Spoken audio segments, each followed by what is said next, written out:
Welcome to Northern Lights. I'm Dwain. I'm Mark. And today we're going to go over the UFC 274 recap.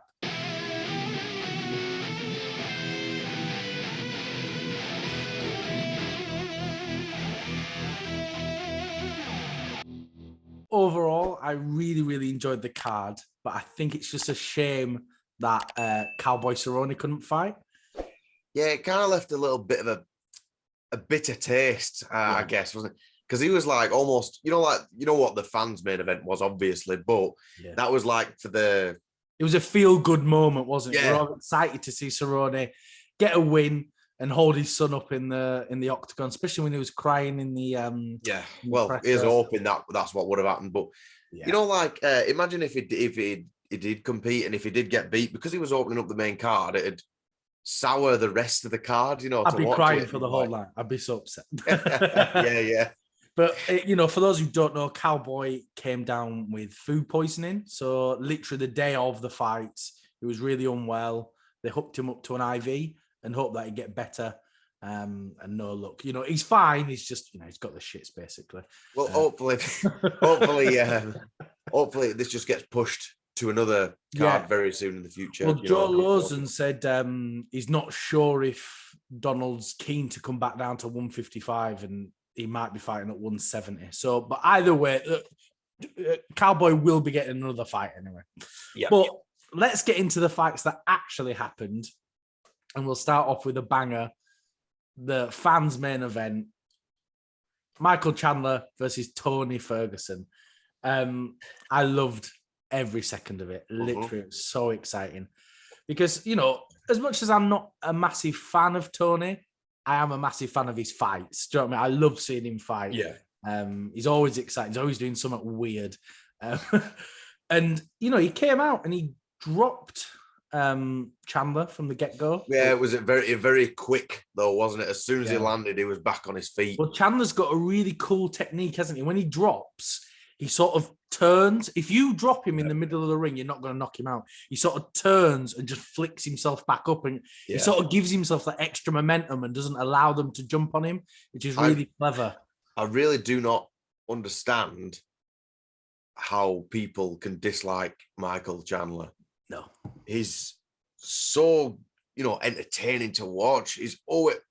Look, I didn't follow his Bellator career. I'm just watch UFC because it's too much, isn't it? If you was to watch everything. But I've watched all 4 of his fights in the UFC. Not one of them has been boring. You're gripped on the edge of your seat. So entertaining. And he even said himself, he knows he's not spring chicken. So it's not as if he's here for a long time. He's here for a good time, not a long time, didn't he? That's what he said. Exactly, yeah. And then, to knock out Tony Ferguson in that fashion with a front kick like that. Yeah, that was just crazy. That was one of the best knockouts ever. Not just front kick knockouts, but one of the best. It's going to be knockout of the year, I think, at least. Yeah, there's already contenders for them, but that's got to be up there. It's got to be in the talks of one of the best knockouts, definitely this year. Yeah, so let's go back to the first round, and so Tony dropped him, and I was a bit worried for Chandler. I was like, oh, no. And then Chandler started going, right, I'm going to trade. Because Chandler's an entertainer. And it's almost like he wants to prove, I can stand with you, I can fight with you. And I thought, what are you doing? And he kept getting clipped a little bit. And then he went for a takedown, and he came running in like Goldberg with a spear. It literally just rammed him down. Held him down for 2 minutes and just pounded him on the ground. Elbows and that, the vicious elbows and stuff. Yeah, it was and then it was 17 seconds into the second round. 17 seconds, yeah. Where he did give him the front kick. And then he delivered the most Ric Flair-esque promo that I've ever heard in my life. It was straight from Nature himself. Where he was talking about Conor McGregor, you're going to get this, you're going to get that, we'll do it at 170 and all that. So entertaining. Who isn't excited for a Michael Chandler fight ever? I know. Come on. It just isn't, though, is it? But he's quite active as well. In a year, just over a year, he's had 4 fights. Yeah, 100%. So entertaining, and I don't understand any hate for him, to be honest. It makes the division so much more exciting having him in it. Well, that whole division right now, the lightweight division, feels like a WWE roster. It's so exciting. There's so much going on all the time. It's the best division in the UFC by a long way, isn't it? It's just it's definitely well and truly the most exciting. Talking of exciting fights, let's go to a bit of a stinker. Rose versus Carla Esparza. It is genuinely the most boring fight I've ever seen in my life. And I've seen a couple of tramps kicking off outside the pub. Do you know what I mean? It was awful. It was literally terrible. Yeah. It shocked me. It shocked me how poor it was. It was just, in the first round, they threw a total of 6 punches and 1 takedown attempt. That's it. In a whole 3 minutes. More happened in the main event in the first 10 seconds, the entire 25 minutes of this fight. It's ridiculous. Yeah, it's one of the harsh realities, isn't it? It's like when there's a freak accident sort of thing. It reminds you that this is real and it is fighting. You know, you are gonna get the absolute, and especially coming, you know, after Chandler and Ferguson. Coming after that, your expectation levels are so high. Do you remember the Zhang and Joanna fight? What followed that? Izzy and Romero. Again, that was terrible. I'm only thankful that this wasn't the main event, but if it was the main event, I'd have fallen asleep 100%. Well, it's one of them, you know, like as in, the fans and that. It is what it is, isn't it? You know, people say, the most bought, he should be stripped for being bought. And you're like, no, you can't do that. It's just. Well, it actually kind of happened to her. She did being stripped for being boring because she essentially lost the title for inactivity because she didn't get beat. She didn't get beat up at all. She didn't take any significant strikes. I think she got taken down twice and she popped straight back up. But she lost her belt due to inactivity. That's how little she did. It seemed that Rose was very, very wary of Esparza's wrestling ability, which is fair enough because she is a fantastic wrestler and she's choked her out before. Mm-hmm. And so between the 4th and 5th round, Trevor Whitman, her coach, said, you're 4 rounds up. Just have fun in this 5th round. That's how deluded they were. They seemed to think that cage control was just enough. And literally, they didn't even have cage control. Esparza literally dominated the center and kept pushing her around. So it's a delusion to think that she was going to win. And even in the press conference afterwards, she just kept saying, I won that. And she was just not having it any other way. Yeah, I mean, if you were to go back and watch them fights, you know, them like real boring ones, like you remember Derek Lewis and Francis Ngannou? Yeah. Even Derek scraped that victory, but even he said, this victory has set me back, 2 or 3 fights where I have to be. And as the chat, that wasn't even for a belt. This one for the title. Yeah. No one now is going to be that bothered for Carla or Rose because it leaves a bit of taste in your mouth. If they were to, I don't know, like the strawweight division, obviously you've got Zhang and Joanna, they're going to fight again. If the winner of that goes for the belt, that's fair enough. Then you could be maybe excited because it's like we've said before, it's like with the Tony Ferguson thing. It might not be a Carla that you're excited to see, but it's who they're against.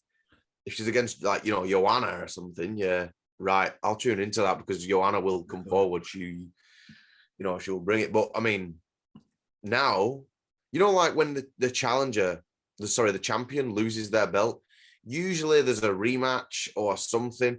Now you're just like, I'm not interested in seeing that. Even Dana said in the post-fight, didn't he? He says, I don't think anyone's chomping at the bit to see them fight again. No, definitely that bad. If you're a businessman and you're putting together these fight cards, and if you've got Esparza versus Nunes 3 as the main event, nobody's buying that card. Nobody. Esparza Nunes? No, not Esparza. Namajunas. Rose Namajunas, sorry. Yeah, I mean, I'd definitely pay for that fight.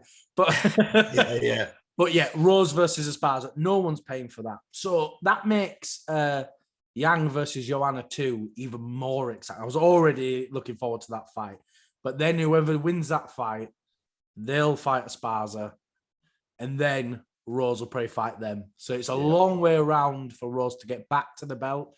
But it's definitely there for her. It is. And to be honest, I think it's 100% fair enough. When someone is that inactive, in a fight, you know, it's a little bit like, again, the Izzy and Romero situation. Izzy was saying, you know, like, look, I am the champion. He's got to do more. He's got to take it off me, and he just didn't want to engage. So I didn't. You remember the first 2 minutes of that? He just stood there still, essentially like this fight where they just stand there. But I think surely as the champion, you got to. I am the champion, and as a challenger as well, you've got to want to take it off them. It's not just like, you know, you scrape a split decision win where there's barely anything to judge. It's just more of a, he dominated or they took that belt. I don't know. It's not like Ric Flair, is it? To be the man, you've got to beat the man. It's not the way it works in UFC. If you're the champ, you've got to beat them as well. It's just the way it is. But talking of stripping of belts, we'll now move on to Charles Oliveira, who was stripped of his belt and it's now vacant, the lightweight championship, because Charles Oliveira, he weighed in at 155.5 pounds twice. But he actually came in, he weighed 160 at first, took his underpants off, did the all, behind the towel thing, and he was still overweight, which is shocking because, he's missed weight before, but that was at 145. So you don't think he'd miss 155? And he seemed genuinely shocked. So Dana said in the press conference that some of the European guys in the back had been adjusting the scales, because there's obviously a set of digital scales in the back, and they do that in front of an official. And those scales got adjusted slightly to kilograms, and then someone adjusted the calibration, so it threw everything off. So when you actually go look at all the weigh-ins, a lot of the fighters in the prelims were at 0.5 all through the night. And because they were championship fights, it didn't matter. So it's difficult to blame Charles Oliveira because, normally when a fighter misses weight, especially like Paulo Costa, people go mental. The MMA community hate it. Dana White hates it. But with Charles, you kind of feel like, oh, well, it seems there's some issues perhaps with the scales, so it's maybe not his fault. What do you think about that in general, about missing weight? Well, I'd seen online, was it Twitter or something, that someone had tweeted, I think it was someone on the undercard saying, we got told in the morning that the scales were off. And to lose that, you can, because it was that close, you could tell, he was aiming to be lightweight, but I get it. I get why Charles Oliveira was stripped of the title. Yeah. Because 0.5 over, people would say, yeah, but he's only half a pound over. And you go, yeah, but imagine if he were a pound over, you'd say, he's only 1 pound over. You're like, set an example. He's technically not lightweight weight. Yeah. Might be half a pound, might be 0.1, but he hasn't made weight. It's championship weight for a reason, isn't it? Yeah, that's it. I mean, like you say, how far does it go if you was to say, he's only 3 pounds over or something? You're like, right, well, he's in a welterweight then. Yeah, exactly. It's just, he isn't a lightweight weight at that time. That's the maximum for him, isn't it? Yeah. And I'll tell you what, I'm more surprised that Charles got the victory in round one. I would have thought that being told you're no longer the champion, and even if you do win this next fight, which arguably was his toughest fight to date, you still won't be champion. I thought that had played a massive, massive role in, him losing the fight, but evidently not. Like, I'm telling you now, Charles Oliveira, he's like the Terminator. You just can't get rid of him. Charles Oliveira is like a real life Rocky movie. He gets battered and then he just comes back and wins. Yeah. If you was to slow that down and have, Eye of the Tiger in there sort of thing in the background, you could have your own Rocky in the UFC. Yeah, 100%. And to be honest though, so what I said to you, Dan, I felt different. I was like, well, maybe that he's missed weight. Maybe it's made him even more motivated. There's a right. If I lose this, that's it. I'm out with the title picture. Then will probably make me go up a weight. And he's like, right, I've got to win. And he won the fight to be number one contender. So those who didn't see the fight, it came out really, really exciting. It was very intense right from the get-go. Was Oliveira dropped twice? 3 times? Yeah, there was a stage where he was on the floor, wasn't he? And I thought, oh, there's some damage done to him here, because he was just on the floor and he kind of stayed there a little minute, didn't he? He did a delayed drop. He did a delayed knockout, didn't he? Not knockout, knockdown. So he got hit. He stepped forward and then he just fell back. And it was clever. I thought Gaethje had jumped him, but it's a good idea if he didn't, because it's obvious he's not capable of fighting Charles on the ground. So, yeah, it was a good back and forth between them. Even Gaethje was getting rocked a little bit. Then Charles got him with an uppercut, dragged him to the floor, and choked him out incredibly easy. He tried first to get an armbar, then quickly transitioned it into a choke. And so it felt like Justin tapped twice and fell asleep. So literally, he felt like he was tapping as he was coming down, and he was tapping as he was choked out, and he did go out a little bit, it seemed. And I wasn't expecting Gaethje to lose that quickly. I did think he was going to lose. I did feel like if Charles gets hold of him, that's kind of the end.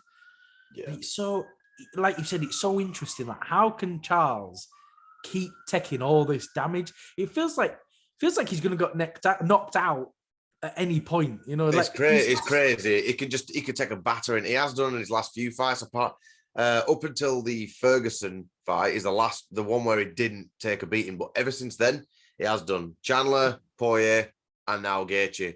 Yeah. But surely you look at Oliveira now, who he's got on his record. He's fought some big names, and he's. I don't think he gets appreciated as much as what he should do. No, it sort of feels like he's almost a transitional champion, but he's not, is he? Yeah. You know, it does feel like we're all just waiting for who's going to be the next. I think it's because he won it as a vacant belt at the start, doesn't it? I think maybe, yeah. And so it almost feels like, well, he didn't get there. But you look at his last 3 fights, especially, they're all finishes. Yeah. You know, and he can finish fights, and he's actually definitely come back. And Charles Oliveira is here to stay, I think. 100%. As opposed to, like we said, you just feel like he's keeping the belt warm until someone comes and takes it off him. But yeah, I can't see that happening. Well, unless we get a dream fight of him and Islam Makhachev. Yeah, well, I don't know if it's a dream fight or if I'll fall asleep and be dreaming while I'm watching Islam fight. I don't enjoy his fights. No, I don't usually, but I mean, you know, it's like, you know, you got a finisher and boring. Put them together. Well, Islam is a finisher as well, I guess. He has got a lot of subs, and he's a very dominant, strong wrestler. So it would be interesting to see them paired together, wouldn't it? Because I don't think Islam's as strong a striker as Charles, and his wrestling's probably maybe a little bit better than Charles's. So I don't imagine Islam dropping Charles. No, I mean, to be honest, it feels like a strong wind could drop Charles, you know. yeah, I think so. You leave a door open, he'll be on his ass. I think that's all we've got time for. If everyone can like, comment, subscribe, it really helps us out.